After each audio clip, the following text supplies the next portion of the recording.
ज्ञानवापी मस्जिद विवाद में आज फिर एक बार सभी की नजरें कोर्ट पर होंगी, क्योंकि आज कोर्ट में कोर्ट कमिश्नर को हटाने वाली याचिका पर सुनवाई होगी। यह याचिका मुस्लिम पक्ष की ओर से दी गई थी, तो वहीं धीरे धीरे यह मुद्दा राजनीतिक बयानबाजी का अखाड़ा भी बनता जा रहा है। राजनीतिक पार्टियां इस मुद्दे पर जमकर घमासान कर रही हैं। बीजेपी का कहना है कि ज्ञानवापी की जो सच्चाई है उसे स्वीकार करना चाहिए, लेकिन कांग्रेस इसे जनता को भटकाने वाला मुद्दा कह रही है।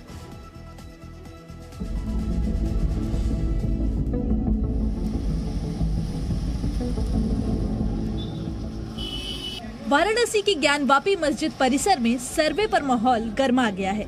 शुक्रवार और शनिवार को वीडियोग्राफी को लेकर जो हंगामा हुआ, उसके बाद यह मामला अब बहस का बड़ा मुद्दा बन गया है। एक और मुस्लिम पक्ष है जो मस्जिद के अंदर वीडियोग्राफी का विरोध कर रहा है, तो दूसरी ओर हिंदू पक्ष है जिनका कहना है कि मंदिर में सबूत हैं। शनिवार को तो इस मुद्दे पर बहस इतनी तेज हो गई कि मुस्लिम पक्ष ने कोर्ट कमिश्नर को ही हटाने की मांग कर दी और कोर्ट में ये अर्जी लेकर पहुंच गए कि कोर्ट कमिश्नर पक्षपात कर रहे हैं। तब कोर्ट ने कहा था कि बिना कोर्ट कमिश्नर की बात सुने वो अपना फैसला नहीं सुनाएंगे। एक बार फिर कोर्ट इस मामले की सुनवाई करेगी।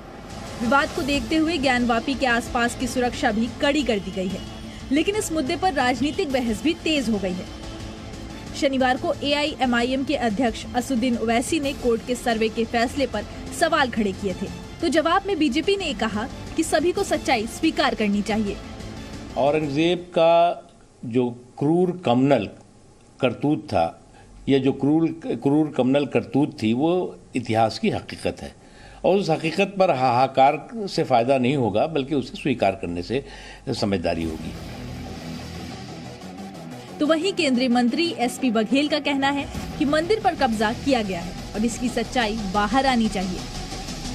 ज्ञानवापी का सच आना ही चाहिए। माननीय अदालत का फैसला हमेशा जो मूल होता है, जैसे मेरा घर है, इस पर कोई कब्जा कर ले, लास्ट का फैसला मेरे पास आएगा, क्योंकि मेरे पास इसके कागज है और मूल रूप से ये मकान मेरा है। तो ये जो ज्योतिर्लिंग है, ये कोई कहानियाँ नहीं है, ये सब कुछ हुआ है। और वहाँ आप भौतिक रूप से जाएंगे तो आपको लगेगा कि कौन अवैध कब्जा किया है। रविवार को प्रयागराज पहुंचे विश्व हिंदू परिषद के राष्ट्रीय प्रवक्ता विजय शंकर तिवारी ने तो यहाँ तक कह दिया कि किसी को भी ज्ञानवापी मस्जिद कहना बंद कर देना चाहिए। तो ज्ञानवापी मस्जिद कहना बंद करना चाहिए, क्योंकि किसी मस्जिद का नाम ज्ञानवापी हो ही नहीं सकता है और सैद्धांतिक रूप से, भाषाईगत से ये मस्जिद नहीं है। ना उसका स्ट्रक्चर, ना उसका इतिहास, ना उसका भूगोल, कहीं से भी वो मस्जिद नहीं है।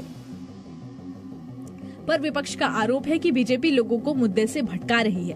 कांग्रेस नेता प्रमोद तिवारी ने आरोप लगाया कि बीजेपी अयोध्या जैसा मुद्दा तलाश कर रही है और राजनीतिक लाभ के लिए ध्रुवीकरण की कोशिश कर रही है। महंगाई पर चुनाव नहीं लड़ सकते, बेरोजगारी पर लड़ नहीं सकते, अच्छे दिन पर लड़ नहीं सकते, चीन ने हमारी जमीन बलपूर्वक कब्जा कर रखा, उस मुद्दे पर लड़ नहीं सकते। तो ये ढूंढ रहे हैं, तलाश रहे हैं कि कोई दूसरा अयोध्या जैसा मुद्दा मिले जिसे ये राजनीतिक रंग दे सके। ज्ञानवापी मस्जिद मामले में सर्वे के आदेश को लेकर उठा विवाद अब कोर्ट कमिश्नर को हटाए जाने की मांग तक पहुंच गया है। अब देखना होगा कि कोर्ट इस मामले में क्या कहता है, लेकिन सबसे बड़ा सवाल यही है कि आखिर ज्ञानवापी की सच्चाई से परेशानी किसे है।